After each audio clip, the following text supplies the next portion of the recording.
Hey everyone, I'm Scott Stokely, and I've got a super cool Frisbee story for you. This is the story of the first, and I believe only, world flying disc record set in space. It might actually be the story of the first Frisbee in space. To the best of my knowledge, it is. Definitely the first record set in space. And as a bonus, this isn't just going to be me telling the story. At the end of this, I'm going to show you the actual video of the record taking place. It's really neat and cool, but I'm not just going to show you that video because the whole story is really neat and it's worthy of telling. Now, before I begin, if you're an old school disc golfer or frisbee player who played in the 60s, 70s, 80s, or 90s, and you have a cool story to share, reach out to me. I'm working on a project right now. I want to bring these stories to life. I don't want our history to be forgotten. If you have a cool story, message me and I'll let you know about the project that I'm working on. All right, so here's the story. It took place in 2006.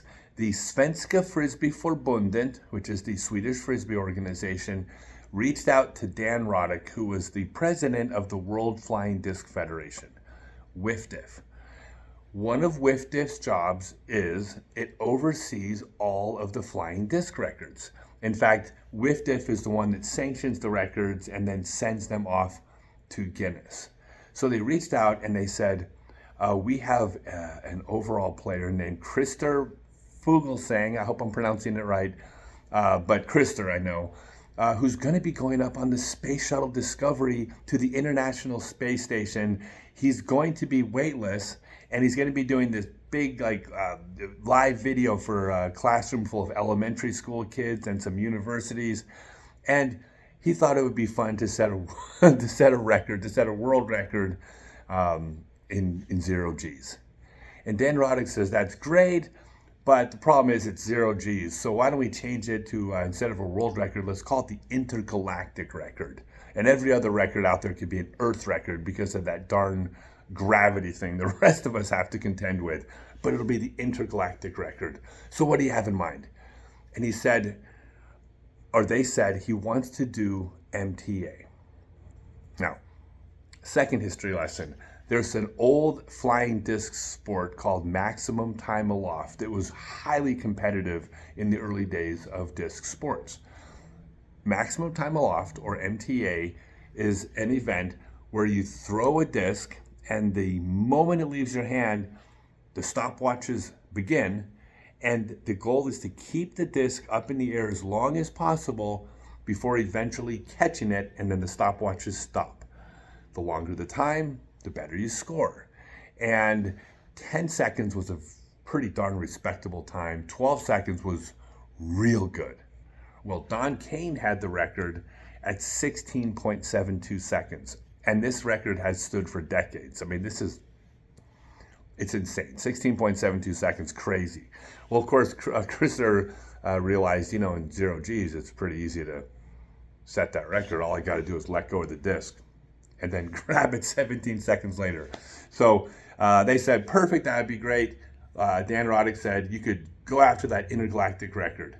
Now, Dan also said, as long as you're going to be up there, is anybody doing a spacewalk? And they said, yes. And he said, bring up an AVR also and set the world distance record. Go out there into space and then throw the AVR. And it'll be the Intergalactic world distance record, but in the part of the world record where it says how far the throw was, it'll just say to be determined. And they said, that would be so much fun, awesome. And the next day they got back to Dan and said, yeah, NASA didn't approve. Apparently that would be considered space junk. So didn't get to set the intergalactic distance record, but Christer is going for the world MTA record. So this is the part where the video is going to kick in just a minute. So anyways, he goes for the world record. The first thing he does is he lets go of the disc. He put a little spin on it because Dan Roddick said, you should probably spin the disc. That'll help, show the classroom how spin and 0 G, and it's more like throwing. So he puts a little spin on it, and the disc floats up, and a couple seconds later, it's about to hit the wall, and he grabs it. Like 4 seconds. No world record. But he goes for it again. So he sets the disc with a little bit less, and the disc starts floating, but then it also begins floating towards the wall. It's also not going to be a world record. So Krister leans over, starts blowing on it, and the person who's commentating and translating jumps right in and says, well, in MTA, players often take advantage of the wind when they throw. So anyways, he let the disc sit in 0 Gs for just over 20 seconds and caught it to set the Intergalactic MTA record. And guess what? Here's the video. Some time taken when I try to make a world record here.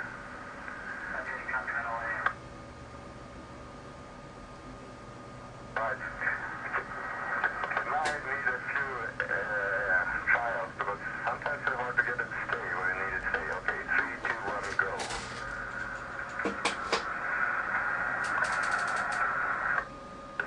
Didn't work first time. That's what we have the first time then.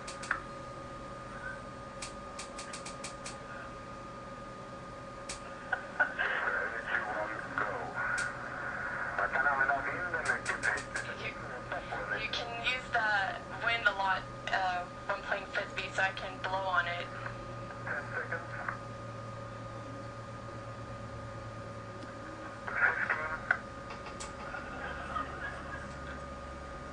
15. And 20 seconds.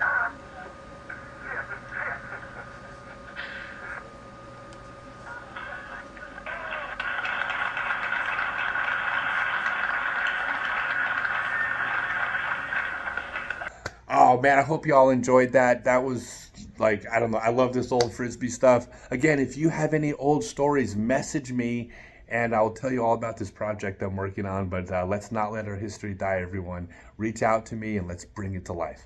All right, thanks. Hope you all enjoyed.